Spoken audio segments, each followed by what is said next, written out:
As you may or may not know, my wife and I just got back from Vegas. It was a great trip. We ate, we drank, we had a blast. But then we got home and looked at the credit card, and I gotta say, it doesn't matter how much fun you're having, $25 for a drink is a ripoff. Frickin' Vegas.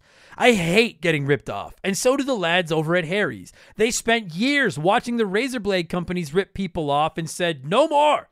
Not all heroes wear capes, my friends, and they want to prove that they're legit by offering you hot dogs a $13 trial set for just $3 at harrys.com/RTG. I've been telling you about them for months, and I'm genuinely proud to have Harry's as a sponsor of this show. I wasn't kidding. The plastic, futuristic-looking crap razors you get at the store are overpriced and they're poor quality. Harry's blades are crisp, clean, and classy. They're the kind of razor you'd expect your grandpa to have on his bathroom counter. And most importantly, they work. Shave after shave, they're so smooth, they're precise. I used to go through the crappy store blades all the time, but Harry's are built to last. And they're not just better quality than the other names, they're more affordable. And they deliver. Just set your schedule, and for as little as $2, new blades, shaving creams, lotions, everything you need, right to your door when you need it. I genuinely cannot think of a reason not to try Harry's.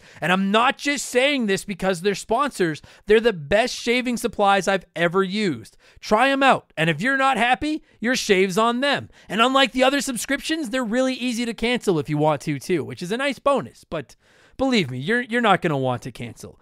Getting ripped off isn't funny. Switch to Harry's. Get started with a $13 trial set for just $3 at harrys.com/RTG. That's harrys.com/RTG for a $3 trial set.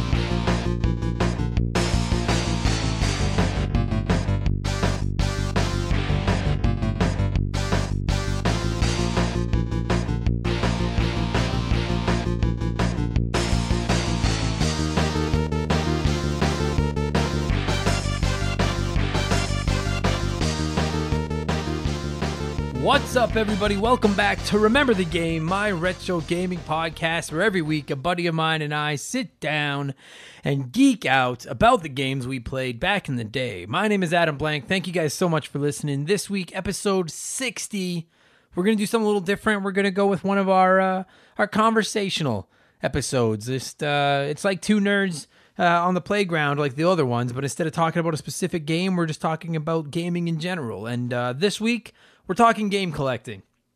I'll get you guys in on the details here. I am not a current game collector, but I am a recovering game collector. And so is my guest this week, Patrick, returning to the show. And this is something I've wanted to talk about for a while. I could talk about game collecting forever. So we're going to give it a shot this week and just talk about the ups and downs and what it was like and advice for new collectors and stuff like that. So hopefully you guys enjoy this. I'm very curious to know your feedback on this, good or bad, if you like it, if you don't like it. We have done a couple conversation episodes in the past. Episode 17 of the show was all about whether or not we want a Nintendo 64 Classic and what could possibly be on that. And when we recorded that, there was like all these rumors around that it was like going to get announced any day. And that was like almost a year ago, and it still hasn't been announced. So, and then episode 24, we did the console wars of the 16-bit era. We did just a straight up Sega versus Nintendo. My buddy Miklos is a Sega kid. I'm a Nintendo kid, and we talked about what life was like on either side of the trenches back in those days. So we're gonna talk game collecting today. We're gonna have a few more of these episodes coming up, not every week or anything. I'm thinking once every month, 2 months, just once in a while. Because quite frankly, and I've talked about this on the show before, I only have so many games. Listen, I know for a fact that there's hundreds and hundreds and thousands of games out there, but there's only so many games that anybody can relate to. I played a ton of Dennis the Menace on the Super Nintendo because that was one of the games I got for Christmas one year because it was cheap. And I can do an episode on fucking Dennis the Menace on the Super Nintendo if you guys want, but I think anyone wants to listen to that. So this is something I'm going to be doing once in a while. Conversations. I'm looking for more ideas. If you guys have any, let me know. If you're interested, if you enjoy the episode, if you don't enjoy the episode, please let me know. I really I'm trying to make this the best possible show for you guys that I can. And so I'm curious in your feedback, okay? And having said that, if you guys have questions or topics, speaking of making episodes for you guys, your next Patreon episode will be going live next week. I'm trying to think of what day it is compared to the day that I'm recording this. I'm recording this on Monday the 19th. Monday the 26th, a week today, your second Patreon episode will be going live. That'll be the rambling Q&A one, and I only have a few questions submitted for that one so far. So if you don't have anything to ask, don't worry about it. Don't force yourself. But if you have any questions, if you've got topics you want me to talk about, if you just want something you want me to say or plug for you, I'll do it. I am a complete shill to the people. Submit them, you guys. And you can submit them numerous ways. We've done this 100 times. You can do it on Twitter or Instagram at Member the Game. Just like remember, but it's just member. There's no RE at the front. Member the Game. I try to reply to everyone that sends them to me there. I follow everybody back, or at least I try to. If I haven't followed you and you followed me, message me and I'll follow you, okay? You can submit them on Facebook, facebook.com/Remember the Game. Or you can submit them on your Patreon feed. There's ways to communicate with me via that as well. I try to get to every single one. Last month I had like 15 questions. I answered every single one. So if you've got any questions, any ideas you want me to just mention my opinion, they have to be about video games. It's anything you want. That's your time to submit them. You guys paid for the episode. I want you to get what you paid for. Let me know. Anything, all right? I'll talk about anything you want. I am not a shy man. What else have I got going on here? I'm looking through my list of shit to ramble about. Last week I mentioned submitting to the Edmonton Expo to do a live panel there, a live recording. I have submitted. I decided to bite the bullet and submit a panel request. I have no idea if I'm going to get it. I'm kind of not expecting to, but we'll see. I'll keep you guys posted on that. If you are planning to attend the Edmonton Expo, let me know. I'm thinking about going anyways, and just printing off cards and maybe getting a t-shirt made and just passing out my card to people and saying, hey, check out my retro gaming show if you're interested in the retro game, and just completely selling out. But it would be so cool to get to record a live podcast there. So I have submitted to it. For anyone that's wondering, I've had a couple people ask me. If it comes through, you guys will be the first one to know. I'll be posting about it on all my social media and all that good stuff. So keep your eye out there. Also, I know I say it every time it happens, which is quite a bit, but our download numbers are up again. I'm literally looking at it on my computer here right now. It's refreshing. As I refresh this, fuck, my Wi-Fi upstairs sucks. There we go. As I refresh this, my downloads are up 39% over 2 weeks ago, like from 2 weeks ago to this 2 weeks. I have no idea where all these downloads have come from. We're at like almost 20% of my entire lifespan of the podcast's downloads have come in the last 30 days. We're over 2,000 downloads. I think we're creeping up on 3,000 downloads in the last 3.5 weeks. So I have no idea where it's coming from, but thank you all so much. I just found out that if I click on something here on the Podbean dashboard, I can see what episodes are getting downloaded every day. And one of the things that's really cool is, I don't remember if I mentioned this last week or not. I just found this out a few days ago. One of the things that's really cool is I see these spikes of downloads, but it's not all the current episode. Every single day, I can see like certain old episodes have been downloaded like 3 times, 2 times, 1. And to me, what that means is new people are discovering the show and then digging back through the catalog and finding games and stuff that they're interested in. So if that's you and you're listening to this and you recently just jumped upon the Remember the Game bandwagon, welcome aboard and thank you so much. And I have to plug it, guys, because I haven't done a real good plug in a while. I would really appreciate it if you guys listening to this, consider our Patreon. It's patreon.com/Remember the Game. I do my absolute best to give you your most value for your buck. It's $2 a month is all that takes. And you're going to get 2 bonus episodes. One of them is the Q&A rambling one where I'll say whatever you want and answer whatever you want. And the other one is about a current game. Currently in the archives, we have one about Cuphead and we have one about Octopath Traveler. The Messenger is going to be coming next month. I'm going to build a nice little catalog of those there. Those are exclusively for you guys, okay? So $2 a month gets you 2 extra episodes of the show. It's also going to get you a shout out on one episode of the show every month. And I give away a prize every month to one of my Patreons. And honestly, right now, I have 22 Patreons at varying amounts of money. So they have different amounts of entries into the draw. But you've got like a 1 in like 90 chance or something like that, which may not sound like much. Or no, it's not 1 in 90 because it's like 1 in 22 people. There's like 90 different entries. So you have about a 1 in 20 shot at winning a prize. And like 2 months ago, it was a $20 gift card for the console of your choice. The winner went with an Xbox gift card. And then this month we gave away a Sega Genesis Classic. I would really love to give away a big prize toward Christmas. And listen, if you guys are already subscribed on there, thank you so much. It's just like staying where it was. And I see my downloads are going up like crazy, but the Patreon isn't. And that's totally cool. I've said it many times. This podcast is free. It will always be free. You can just enjoy your episode every week. But if you want the bonus episodes, the shout outs, and an entry to win prizes, $2 a month. Just please consider it is all I ask. Patreon.com/rememberthegame. Okay. See there, I'm a good salesman. I can do that kind of stuff. I've been playing a lot of video games with my nephew the last week or so. He's been at my house. He guest introed it with me last week. He's downstairs playing video games. He's downstairs playing video games right now, but he's hanging out at my house for a couple of weeks, and it's been like a fucking blast playing video games with him. It's really fun to have someone to play games. Like, I've got buddies that are gamers. They come on the show all the time. You guys know some of them: Chris, Mark, McHugh, Tyler, Andre, David, Patrick. You guys know all the regulars on the show here. If I forgot somebody in there, please don't yell at me. I'm sorry. But I don't have anyone that lives with me, and it's been really cool having Ben here. We've been playing, like, we sit up late at night and play Tetris 99 together. Which, if you don't know, online battle royale Tetris on the Switch, and you can't actually join each other's room necessarily, but if you sit together and you both hit start at the same time, more often than not, you'll get dropped into the same game. So we've been playing Tetris 99 together. We actually had a game the other night where we were the final 2 out of 99 players. I beat him. Thank you very much. And I sent it to a few of my buddies, and they were like, "Oh, you couldn't just let him win, eh?" And I was like, "Fuck no, not with Tetris 99. I go for the jugular in Tetris 99. But we've been playing that. We've been playing Fire Emblem together. We've been playing, well, not together, but he's learning about it. That's what he's down there playing right now. We've been playing Mario Party, Super Mario Party for the Switch, which I'll tell you guys is actually pretty good. You know, I didn't buy it off the hop because, frankly, without people to play it with in your house, it sucks. That's just Mario Party. We all know playing Mario Party against the computer is fucking garbage.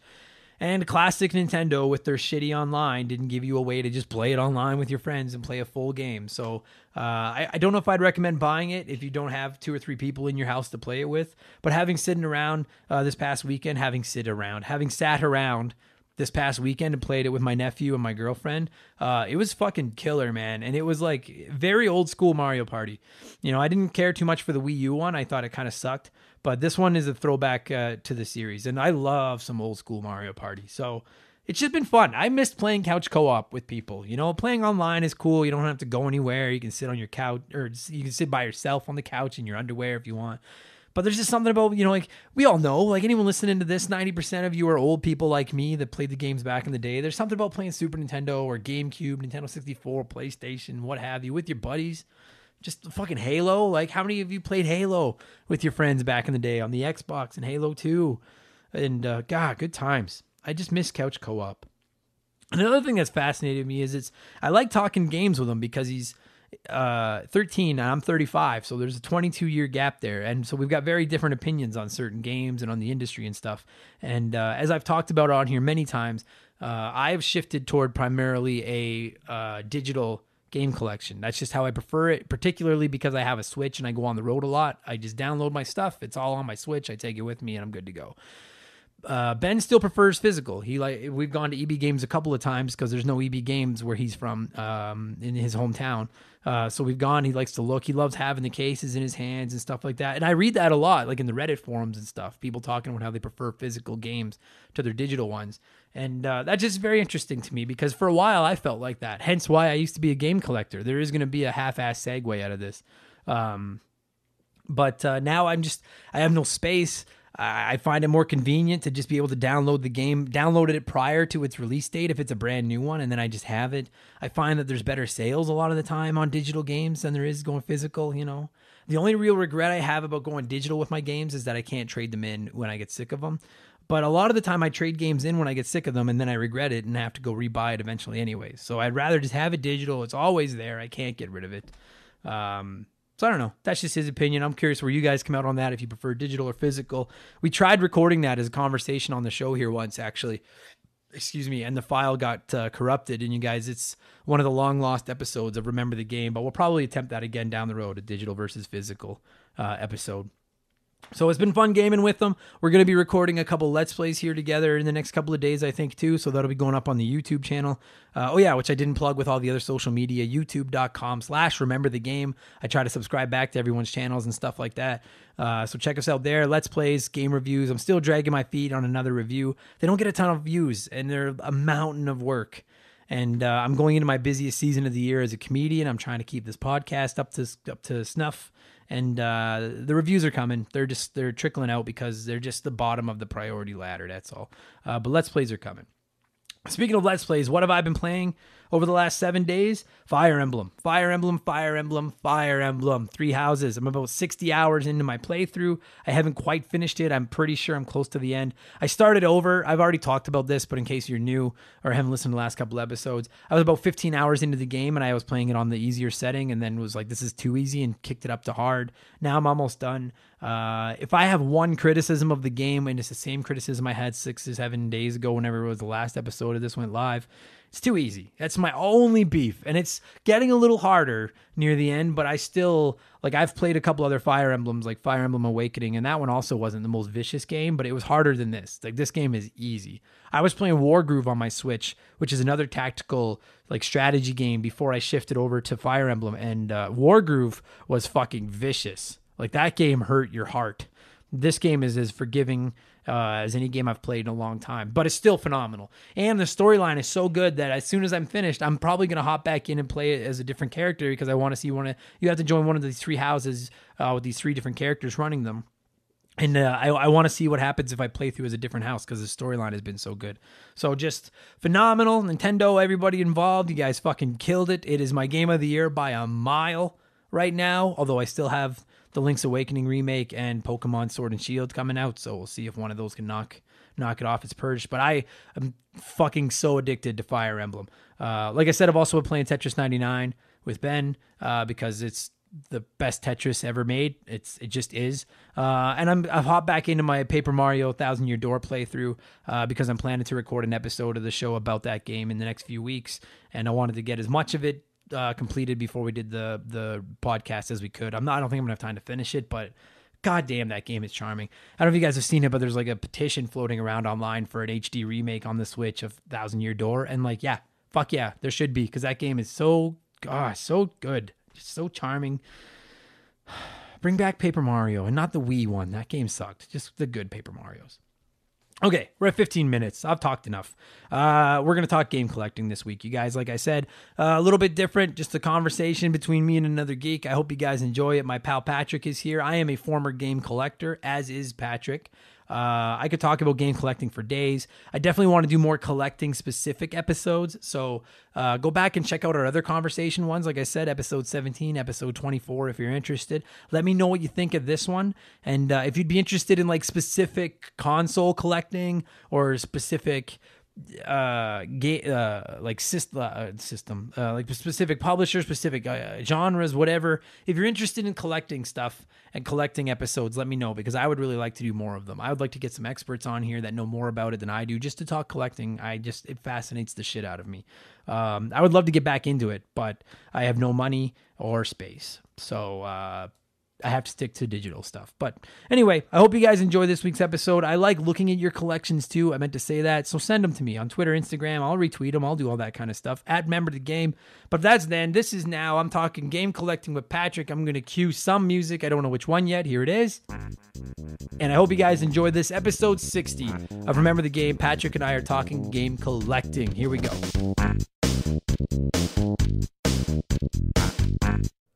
This show is sponsored by BetterHelp. Everyone that listens to this podcast knows about our illustrious CEO, my dog Molly. But the other silent partner behind the scenes is my wife. And let me tell you, my friends, a 17-year relationship with another person that has to talk to and live with you is a lot harder to maintain than one with a dog. We've had our ups and downs, and as you all know, a relationship isn't all sunshine and rainbows. They can be a lot of work. You get out what you put in when it comes to relationships, and talking to a therapist can be a fantastic way to put in some work. They can help you work through your issues, learn to communicate better, and even just provide you with an ear to bend when you need it. I've talked to my therapist about my relationships, especially when it came to my stand-up comedy career and how much I was away from home, and they helped me work on ways to keep my relationship strong even when I was out on the road.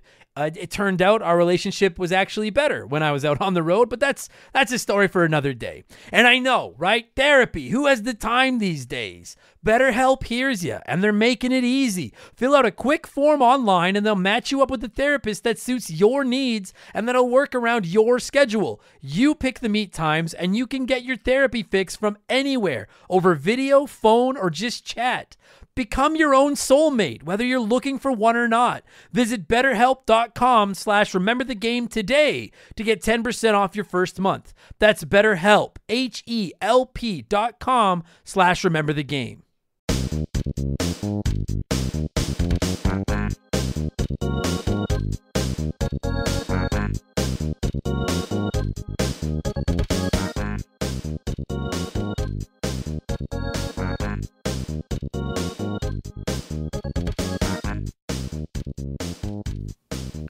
I need to come up with a more creative name for these episodes, because like we've done a couple now. My buddy Miklos and I talked about the whole console wars of the 90s, Sega versus Nintendo. Yeah. And Mark McHugh and I talked about whether or not we wanted a Nintendo 64 and what would go on it. And honestly, both of those episodes were among our most downloaded. Right. So I'm hoping that people enjoy this concept. We're going to try to do a few more of these because frankly, I'm going to run out of games eventually if I don't try to switch it up once in a while. So my pal Patrick McGrath, Mark McHugh, Patrick McGrath, one of the mix. Mark's a cool guy. That's a good compliment. Shout out to Mark. Yeah. Mark's a cool guy. How are you, buddy? I'm good, man. How are you? I'm great. We're going to go off script a little bit today. We're not going to talk about a specific game. We're going to talk about all games. All games, I guess, in a way. We're going to talk about video game collecting. So for the record, and I'll see where you are on this, I am a recovering video game collector. We're in the exact same place. Okay. So I don't have a huge collection now, neither do you. No. But I know the industry. At least I think I do. If you're a current collector listening to this, I'd be very interested in your feedback. Please feel free to leave it in comments if you're on YouTube, or message me, or reach out to us on Twitter and Instagram and stuff, and let me know. And if you've never been a collector, or if you're someone new to it or someone thinking about it, hopefully you get a little bit out of this anyways, because we can steer you in a little bit of a way. So I'll ask you first and foremost, how come you don't collect anymore? It's just a space issue. It's just too much stuff to have. So much physical media. And I have a strange thing about collecting. I'm a completist, so like it just never ends, right? So in things where it's like the Super Nintendo has 741 some cartridges. Right. Like it's awesome when you see those all together. I've seen collections on Instagram and stuff. That's amazing. But it's just when you don't have all of it, it's a constant like I need to buy it all the time, and this stuff is so expensive now. And you're just carting around, like moving from place to place is just too much stuff to take around. Yeah. And it just becomes like a money sink, and just and you can't play everything. So it's like it's cool to look at and have, but I find as I get older, the appreciation is not there from people. Yeah. And you know what, dude? Yeah, I think the getting older thing is a big part of it. Sure. Yeah. You know, like do you follow Pat the NES Punk at all? No. Do you know who that is? No. So he's a YouTuber. He's got a podcast. Blah blah blah blah blah. I followed his career for years. But he has a complete NES collection. Like complete. Okay. He's got Little Samson, Flintstones 2. He's got World Championships. Right. Like he's got everything.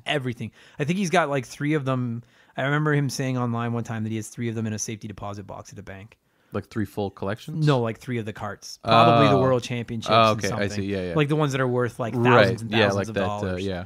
But he's got a complete collection, and he's about our age. I think he's late 30s. Okay. Yeah. And I still follow him. I still watch his YouTube stuff and listen to some of his podcasts, and sometimes he'll answer questions from people.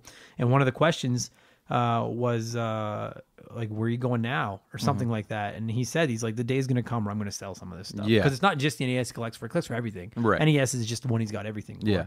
But he's like, it hits a point where he's like, do I want to be the 50-year-old guy who's known for nothing except collecting and talking about video games? Right. And dude, like, how old are you, Patrick? I'm 31. So we're in the same group. I'm 35. Like, my passion for video games has never gone away. No. I go through ups and downs. Like I'll have a phase where I went through a phase in my 20s where all I played was like sports games. I didn't really Sure. play anything else. Yeah. But I've always just loved video games. But like I have a mortgage now. I have bills to pay. Yeah. You know what I mean? Yeah. Like, how old were you when you collected? So I started pretty young. So I really liked. I was always proud of the way I did this. So the way it started for me is when the Super Nintendo was starting to get phased out and the PlayStation 1 started coming out. Yep. I didn't get one right away. I was still playing Super Nintendo. All my friends were talking about PlayStation 1. So what I started doing is I said, well, hey, like, if you're not playing these old Super Nintendo games, can I just have them or buy them from you? Right. And a lot of times my friends would be like, yeah, and they would just give me entire boxes of all their cartridges. Yeah. So I ended up with a shit ton of excellent games. I was really proud of the Super Nintendo collection I had.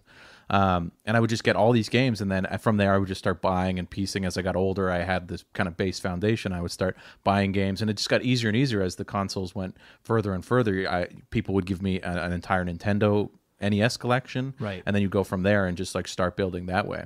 I had early on, my parents bought us a TurboGrafx, so I had a TurboGrafx, which no one I knew had. So that was like part of it. It was like I had this piece that no one else I knew had, and then I started building and collecting Sega Genesis, Super Nintendo, NES games, PlayStation 1 games, and then I was working at EB Games at the time when that stuff started getting phased out too. So Game Boy cartridges, NES, Super Nintendo, PlayStation 1, they all became very cheap. They were almost giving them away.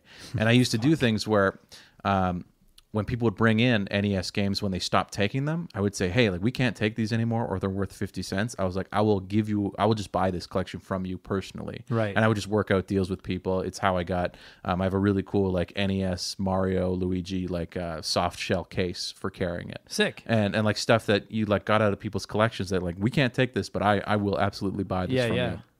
And so that really helped a lot, being exposed at the kind of right place, right time. During that, totally. I was able to get stuff very cheaply and in large amounts. Like I had like 2 copies of Mario RPG and stuff, and like a lot of things that are now really highly sought after. Like, I had multiple copies of these things. That's sick, man. It was like I had a lot of not a lot, but I had some of my collection from when I was a kid. Like we never got rid of our games. Same thing. I had a NES, Super Nintendo, Nintendo 64, and then the PS1 was the first console I bought with my own money. Yeah. And then I still loved Nintendo, and I liked the Nintendo 64, but the PS1 kind of took, like, I loved playing sports games. They did the best sports games. And then like Final Fantasy 7 and shit like that. And then after that, I kind of got more into sports games and got out of it for a while. But when I got into collecting, I was in probably my mid-20s with my girlfriend. We'd actually just started dating. And I just out of nowhere, I just decided, like, dude, this would be a cool thing to collect. And like, honestly, at one point, like, my thought was like, I'm just gonna collect a ton of video games over the next like 40 years, and then when I retire, I know what I'm gonna be doing with my time. I'm gonna be playing all these old video games, without realizing that, like, quite frankly, and as a retro gamer, I don't like to admit this, but like, a lot of those games have not aged well. A lot, particularly if you go back to the NES and stuff like that. And they take up so much space, you know? And so when I was in my mid-20s, I had tons of disposable income. I had I had a car payment, my rent, and my cell phone bill. And then I started to realize, like, I want to buy a house, and I got to start saving some money and stuff. You know what I mean? And because, dude, it's an expensive fucking hobby. Yeah. And so my problem now is not like, it's not that I'm just no longer a collector. It's just I've shifted interest. Like I sold all my games and all my systems and everything, but now I have comic books and I have toys and I have like at the same time as game collecting, I was also into DVD collecting too. So I had a huge collection of DVDs, and between DVDs and like physical copies of Nintendo games and jewel cases, and like it's too much. It's too much to carry around. It's too much to find a place to store. And through my 20s, like in college, I was living in houses with other people, so I didn't have a whole house to like put it. I was living out of a bedroom, so like my bedroom would be like one wall unit is just crammed with stuff. And that's like, so 2 things primarily got me out of collecting. The first was just money. And I was like, this is an expensive hobby, and I just could use this money on other things. I'm buying, dude, like, I don't know about yourself. You're probably the same way.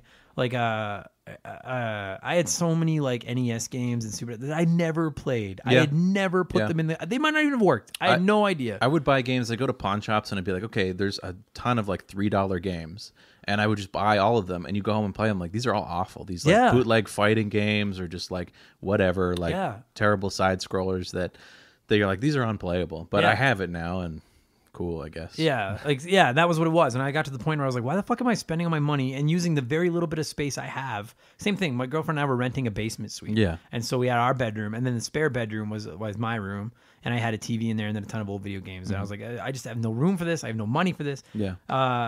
And so I sold it, and I don't regret it, but I kept one thing, and that was my Super Nintendo and the collection of games I had as a kid. And then I slowly added to that. And dude, like my buddy Chris kind of gave me shit for it because I finally sold it about 2 years ago. Yeah.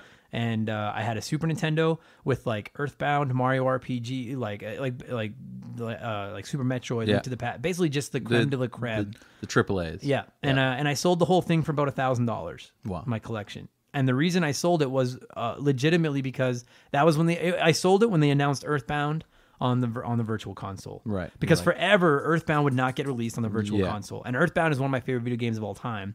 And I knew that a cart is a couple $100. It's fucking gone. It's insane right now to buy Earthbound. Although it's gone down since it started getting released everywhere. And so I was like, I'm not going to sell this because I know I'm going to want to play this again someday.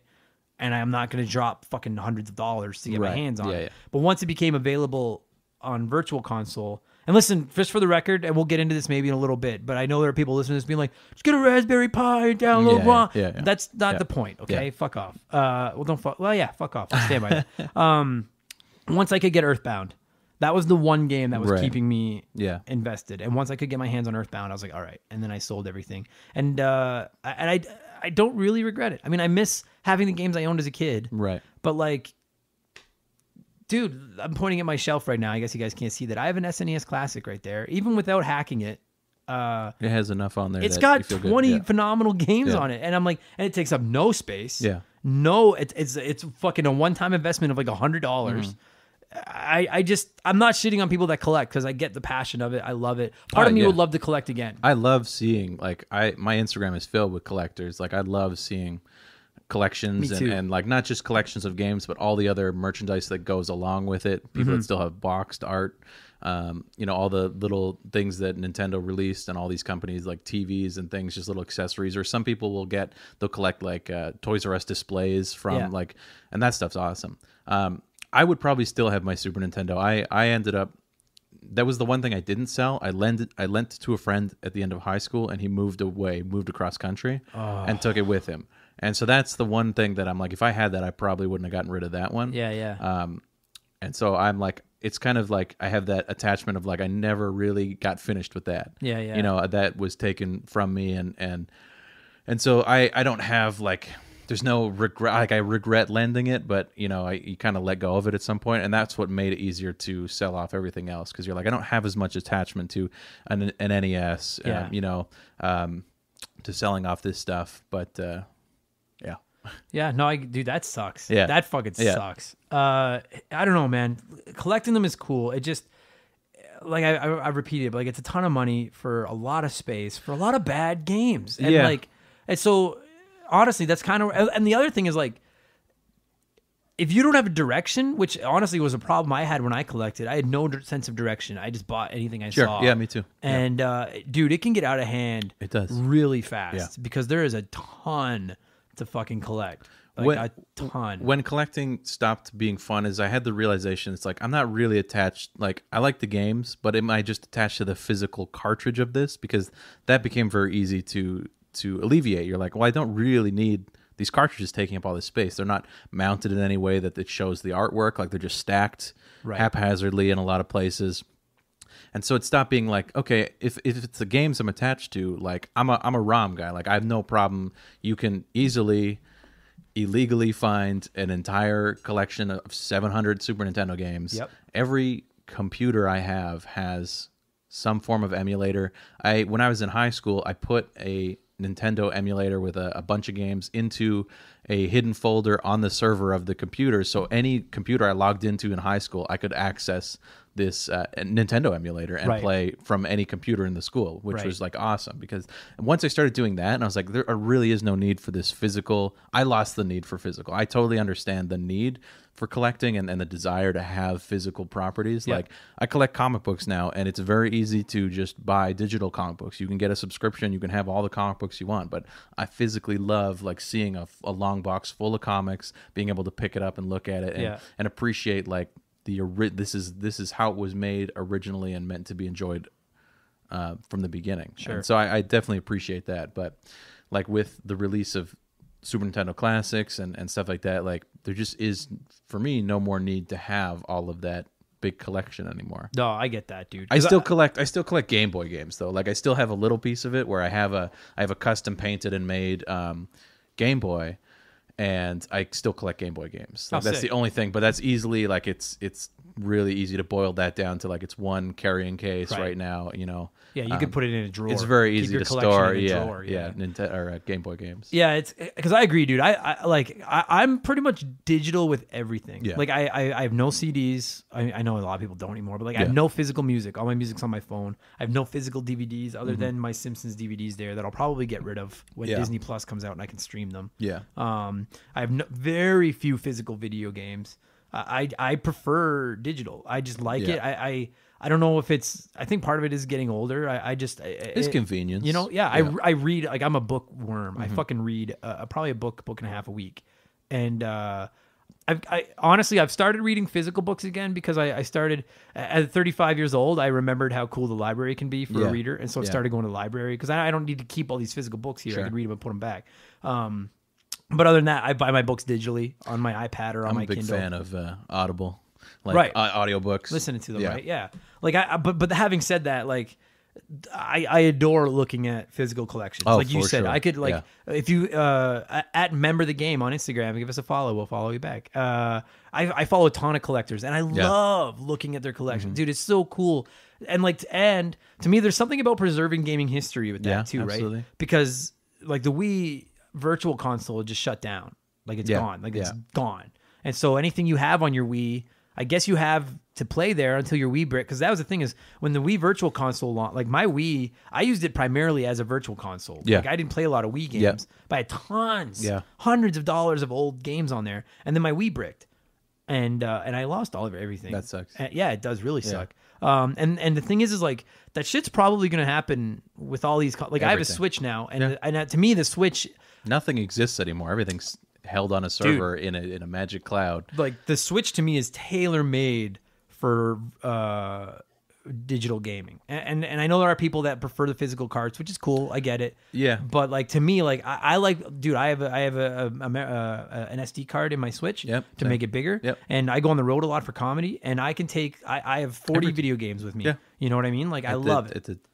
At the touch of a finger. Yeah. Like even when I was in like current gen console, I was digital. I was buying everything digital. Like I wasn't going to stores anymore. I wasn't buying physical copies of games. Like on Xbox and PlayStation, it was always buying stuff through the digital store. Even on the Switch, like I don't buy anything. Like I have a few games that I bought.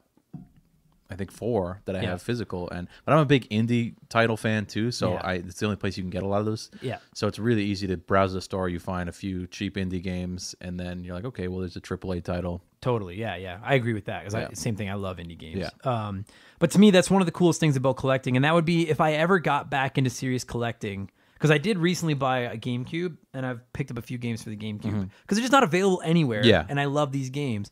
But if I was going to get back into collecting, and one of the reasons I like watching collectors is because they're preserving the history of a hobby that I love so much. Yeah. Because like, what happens in 15 years when my Switch bricks and all those games are gone and there's no way for me to get my hands on them We're just again? in a cycle of continually buying the same games over and over. Totally, right? And the thing is, like, when you look at the NES, pardon me, or the SNES or the Sega Genesis, or even if you go, dude, look at, we're not even getting into obscure things like the Dreamcast or the Sega Saturn, where like those games aren't available fucking anywhere. No, yeah. NES games are available, but there's a very small percentage of that library that's available on a virtual console. Yeah, you know? you're at the mercy of whatever the companies want to give Totally. us. And I'm a ROM guy as well now, you know, now having said that, I'm a big believer in paying somebody for their work. Sure. And so I never was big into downloading music illegally. I don't stream movies. If there's a way for me to buy a video game and give the company the money for it, I will. Right. But like Nintendo doesn't release their goddamn games. No. And Sega, like I bought the Sega collection and I will buy the Genesis Mini because it's a way for me to give money to the company that have their games. But a lot of them aren't available. So ROMs are the only way to go. Whereas if you want to spend the money and take up the space and build a physical collection, like to me, the only reason to do that, because the money isn't going to the developers anymore. No. You could get the ROMs if you wanted to play them for free. The only reason to do that is either out of a passion for the hobby or to preserve gaming history. Yeah. And I have a ton of respect for that, and I think it's fucking awesome. I just don't have the bank account or space to do it Sure. anymore. And that's what it comes down to. Just other life priorities too. Yeah. And so when you talk about the bank thing, I wrote that down. One of the main reasons I got it was the money. Okay, because like you said, dude, there was a point where people were coming to EB Games and you were picking up NES games for like on the cheap. Yeah. That shit doesn't happen anymore. No, Like, I mean, so I didn't regret selling my stuff because when I got rid of it is when Megan and I moved to Edmonton. So I was like, I'm gonna get rid of all this stuff. We don't have to carry it around. Right. And then I got to a city that has game collecting stores everywhere, and now it's in my face everywhere I go, and I'm like, oh man, like this is now when I start missing, where I'm like, but you see, like I had this game and I didn't pay $70, $80, $200 for it. It's and I mean it's not just video games. People just think that like everything old is worth a ton of money now. But like the reason I bring up video games is because that's what I primarily know. It's fucking stupid, dude. There's stores now, and I don't give a fuck. I don't have any sponsors. I'm never gonna have sponsors on this fucking game. Yeah. You go into places like Game City. I don't know if those are across Canada. I know they're here in Edmonton and stuff. Which is like a retro gaming store. And it's like, I'm not giving you fucking $30 for a copy of Mario Brothers 3 on the NES. Yeah. Get the fuck away from me. You know what I mean? And it's like, and they're clearly just trying to cash in on people that have nostalgia and want to do that stuff, right? But those games aren't worth that much. And they're everywhere. I mean, everywhere. Everyone who had an NES had a copy of that game. Everywhere. You go to the flea market and there will be a video game seller. Always be, and they'll always be stupid expensive. Yeah. And honestly, like I was paying those prices for a little while when I got into collecting. Yeah. And then started to realize like this is fucking dumb. Yeah. You know, like, and I there's a YouTube channel I watch sometimes, the Game Chasers. And then these two dudes that collect video games. Yeah. And it's fun to watch. But they'll go to flea markets, they'll go to garage sales, things like that, looking for the cheap games. Because you can find them. If you know what you're looking for, But it's a hard thing to find now, right? Because more and more people just think they're sitting on gold. Well, and also any person who's selling a game has access to Google right in their pocket. Right. So you can see what that's selling for. So the days of finding those deals, it's very few and far between now, because anyone who's selling it, I mean, you go even to like a Value Village or something, like they know what stuff's worth. So instead of selling it at like affordable prices to people who can't necessarily afford to pay for it brand new, they'll just jack it up because they know like, okay, well, collector is going to come through and they're going to buy this thing, and we know what it's worth. Yeah. And that's crazy. Oh, it's fucking ridiculous. So that to me is a big turnoff. And then when you expand that into the fact that there is so much to collect, you guys. I mean, I don't know what you're saying. Like when I was collecting, I had an NES, a Super Nintendo, a Nintendo 64, a GameCube. I had a Sega Genesis, a Sega Dreamcast. I had a Game Gear and a Game Boy, and probably like my PS1 and stuff. And I was collecting for all of them. Yeah. And there's hundreds and hundreds of games for every title, and they're all fucking expensive. Yeah. The only ones you can find at any kind of a remotely reasonable price are old sports games. Yeah. And nobody wants those. No. You know what I Yeah. mean? Like it's like Yeah. nobody cares about fucking Those are always the Madden leftover. 95. Yeah. Like nobody Yeah. wants that. Yeah. Because quite frankly, if you want to play an old sports game, then like Tecmo Super Bowl Right. and fucking ice hockey and shit still do it better. Right. You know, so you don't have to play those. I got completely over my head. I was like, I can't afford to collect for 7 systems at fucking $20, $30 a game on each system when half the games suck. Sure. So that's where I was going to go with this, is if I was going to give advice to someone that's thinking about getting into collecting, because the thing is like something's worth what you're willing to pay. So I'm not going to sit here and shit on someone that's willing to pay $30 for Super Mario Brothers 3. I'm not. Yeah. Okay. It's free on my NES. It's on my NES collection. You can get it for $5 on like on a 3DS and everything. If you want to get into collecting, my number one piece of advice as a recovering collector is focus on something. Yeah. Focus. Don't try to do fucking everything. Yeah. Because you will get in over your head, and it's fun for a little while, and then you just have a shelf full of crappy plastic, right? Pick your favorite genre, pick your favorite. I mean, first of all, and I'll ask you your opinion. If you were brand new to collecting, figure out the console you like the most and start with just that. Yeah. Like one, maybe two, but like try to focus. Don't buy every fucking system at once. So like like you said, you still have your Game Boy, your Game Boy collection. I had my Super Nintendo for a long time. That's my favorite system ever. Pick the console that you like the most. And then even then, don't go after everything right away. Start by collecting the games you like, the games you want to play. Because if you don't, if you just buy up everything you can get your hands on, you will burn out and you will quit because you are not even wanting to play the games you're spending all this money on. Yeah, it's not worth it being like a completist if you don't really have an appreciation for even the bad games. Yeah, it's not worth because you'll say like Turtles in Time for the Super Nintendo. At a minimum, you're spending $70 to $80 for that cartridge. It's loose.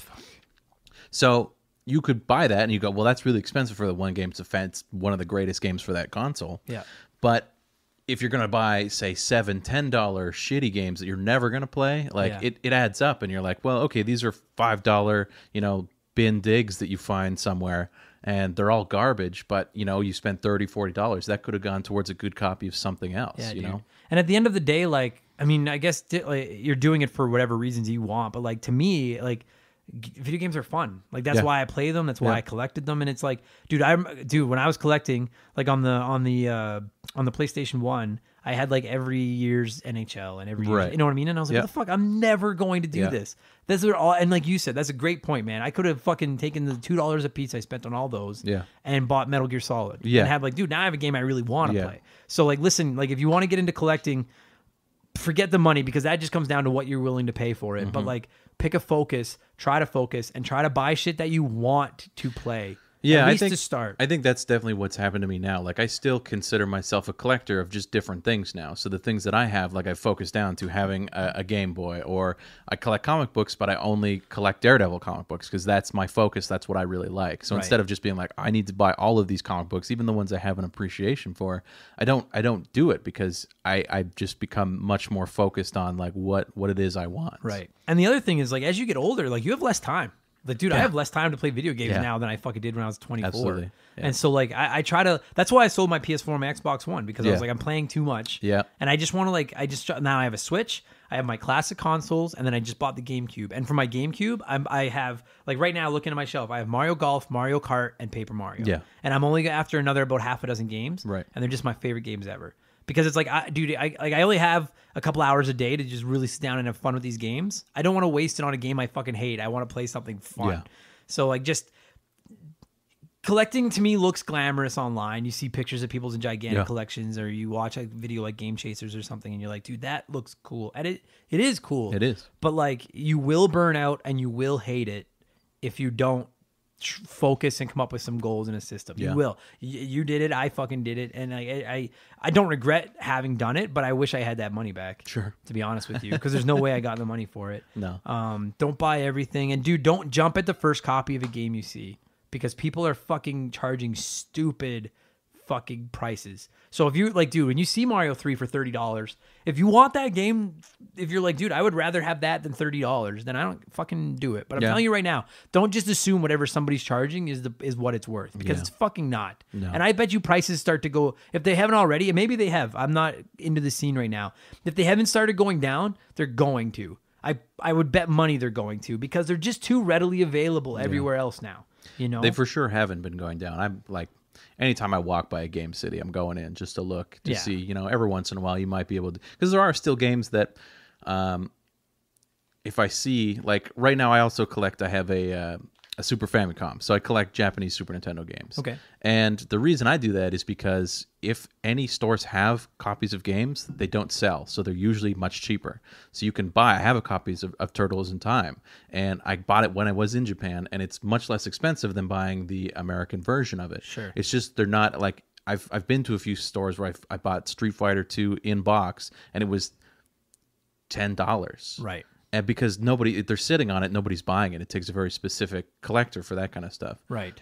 So in that way, my collection is much smaller because it's much more difficult to get games if you're not buying online and paying crazy shipping prices. Right. But when you do come across those gems, it's much more fun. So I'm always constantly going in stores and being like, do you have Super Famicom games, Sure. and then you end up looking at everything else, and the prices are, to me, they seem just as strong as ever. They're stupid, but like especially PlayStation 2 games. Like I bought a PlayStation 2 last year for a few. There's some really great titles on that, and some of the games it's like $40, $50, $60. You're like, these are the cost of current gen games. Yeah. You know, and it's crazy. Yeah, dude. See, the reason I think that prices are going to drop if they haven't, and I think because I agree with you. I was in a games when I bought my GameCube, I needed a power adapter, so I went to a Game City and got one for like $15 or something. But I was looking at the games, so I was like, maybe I'll pick up a couple GameCube games. But I was like, get the fuck out of here! Like, I'm not giving you $18 for the World Series of Poker. Like, get the fuck away from me.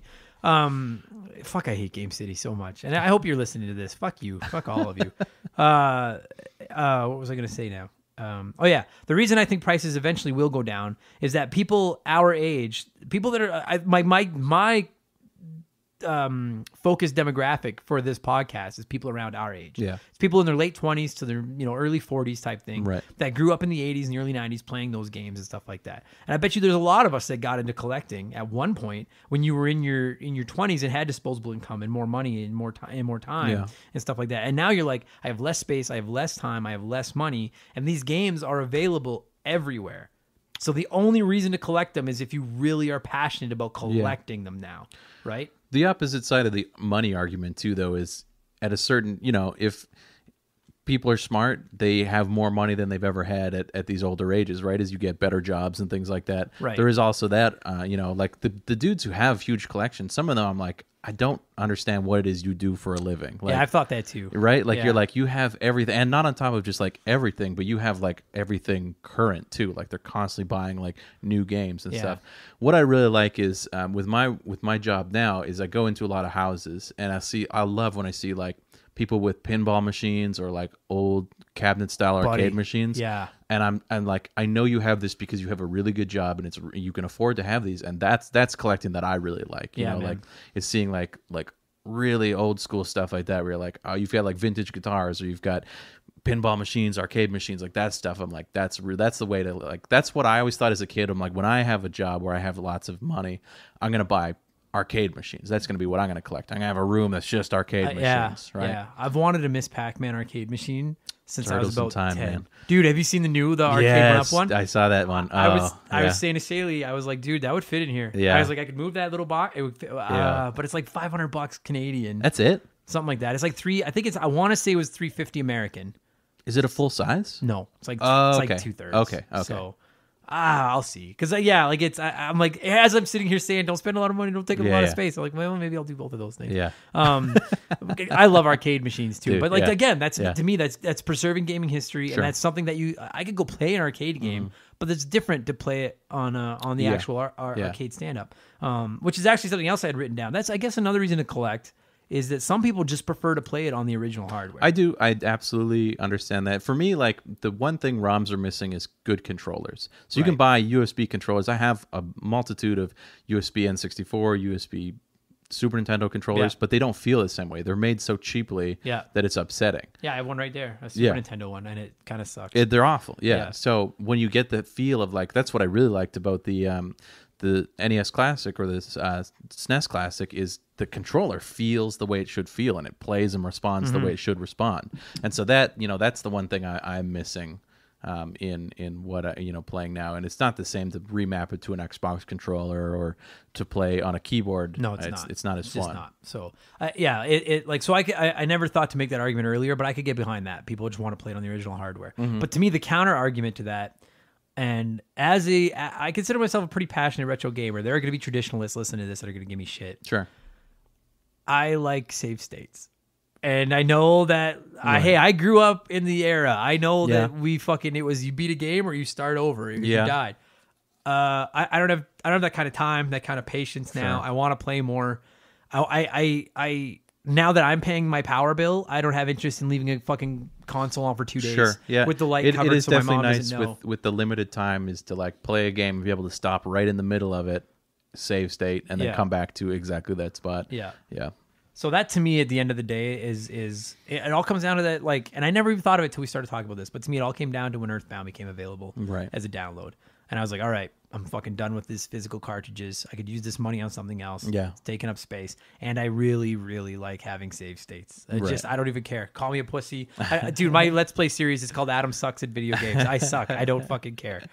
I don't know. I guess to me but the arcade machines are fucking dope. Right. I agree with that. So I don't want this whole thing, like, we spent a lot of time kind of shitting on how expensive and crazy collecting is, but like, I don't want people to stop collecting. Like, no, I love dude. that people are still there. It's just not right for me anymore. No. And it's not, like I said, like, it's not like I've stopped collecting. I've changed interests and directions in what I do collect. Yeah. It's not like I'm like, collecting's so expensive and I'm older and smarter with my money. It's like, no, I'm still bad with money. I'm just it's in a different focus. In a different way, yeah.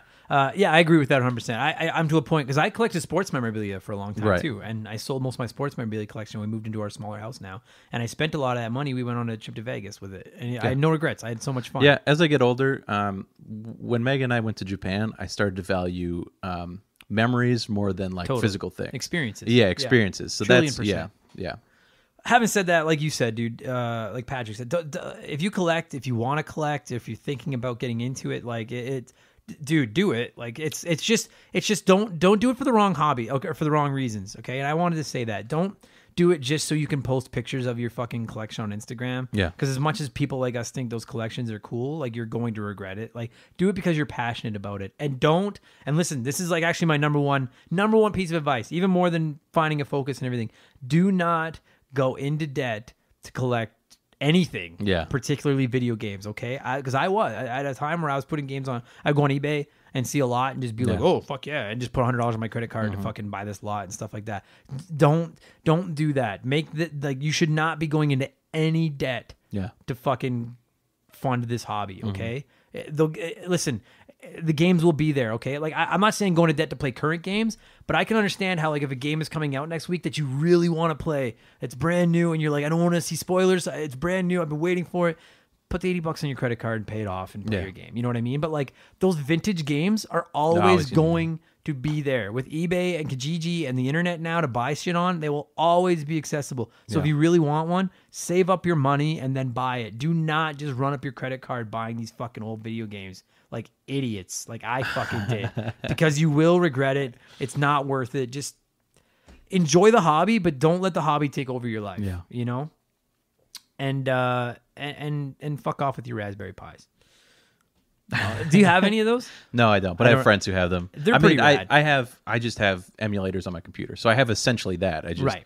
But I mean, those are awesome. I really like, like MAME arcade cabinets and stuff. Like I got no problem if you're putting Raspberry Pis into an old school cabinet and building like the, actual joystick controllers and stuff. That's awesome. I got no problem with that. No, I have no beef with that too. Like I said, when I say fuck off Raspberry Pis, I'm just joking. I'm just trying to get a reaction from you guys. They're fine. ROMs are totally cool. Just like, if there's a way for you to support the business that made those games, then do it. I agree with that currently. But with old games, it's like they've made their money. Totally. Yeah. Like Turtles in Time. Steal everything. Right. Like Turtles in Time, there's no way for me to get my hands on that. Sure. Legally. I mean, I guess there will be with a fucking $500 arcade machine. Yeah. But like, you can also buy an original $2,000 arcade machine. Yeah, right? So I have an SNES Classic over there with Turtles in Time on it. And I'm like, I'm sorry, dude, but I've given you my money. Like you fucking have you've made my money. Yeah. You know what I mean? So... Okay, well, I don't know. I hope you guys enjoyed this. We're going to do a few more of these. It's going to be every couple of months. I'm probably going to drop a discussion one because, like I said, there's only so many video games out there for me to talk about. Patrick, good shit, buddy. Thank you for doing this. Man. And you guys, if you want to get into collecting, just start slow, take your time, have fun with it. That's the whole point of playing video games, is to have fun. Don't get into it to try to get rich, because I promise you fucking won't. I promise you won't. Any closing thoughts? Collecting rules. All right. Yeah. All right. I'll give you 8 out of 10. 8 out of 10. 8 out of 10. Good stuff, buddy. Thanks for doing this. Thanks, man. Thanks.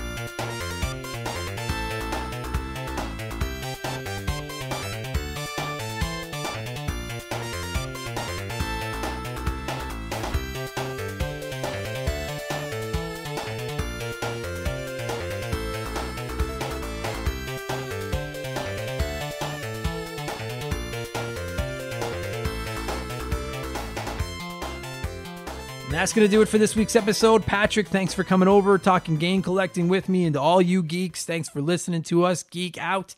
You guys, if you enjoyed the show, follow us on the social media, Twitter or Instagram. We're at Remember the Game, or you can find us at facebook.com/Remember the Game, YouTube Remember the Game, and most importantly, patreon.com/Remember the Game. Please consider it. My listenership's going up. The Patreon isn't. It's okay. I'm so humbled and appreciative of everyone that's already on there.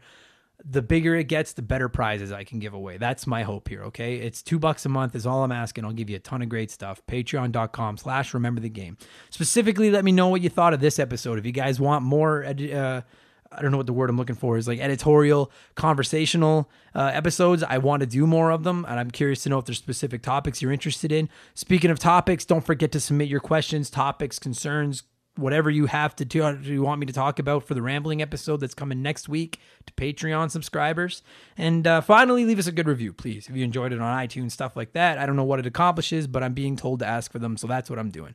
Good enough, you guys. Thanks for listening. I will be back again on Monday with your next Patreon episode, and I will be back again on next Wednesday with episode 61 of Remember the Game. In the meantime, go play some video games, go be nerds, don't go outside, the sun is hot, you'll get burned, stay inside where it's safe, and save the world and all that good stuff. I'll talk to you again in a few days. Take it easy, guys. Cheers.